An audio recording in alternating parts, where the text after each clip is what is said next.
What you see on screen is a representation of the cyber threat intelligence lifecycle. It's like any Intel lifecycle, really. Intelligence is there because you have a question that you need to answer to make a decision to go do something.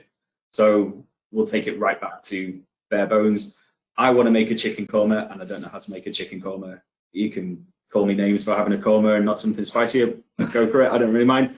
But what do you start with? So I have my initial need, planning and direction. I want to make a korma. My Intel requirement is, how do I make a korma?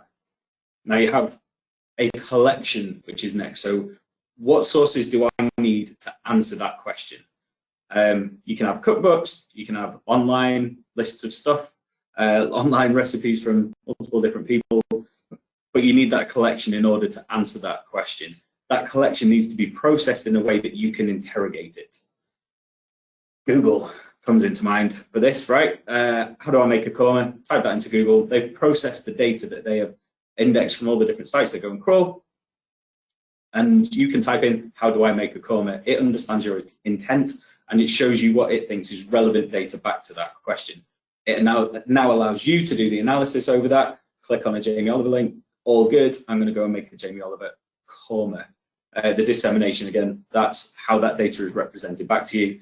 Kind of where the analogy gets a little bit flaky.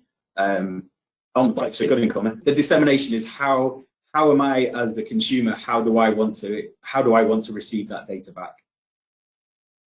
With Google, it's pretty obvious. You get a list of stuff, a little description that gives you enough to get that back. But dissemination might change. So if you're working in a SOC, if you're working in IR, you might want IOCs, you might want lists of TTPs, you might want stuff listed by MITRE. If you're more in a senior role and you're looking for the strategy, PDFs work, PowerPoint presentations, all those sort of things. So how does the consumer of this want that data back? Feedback informs all the other pieces. I hope that was not too quick for everyone.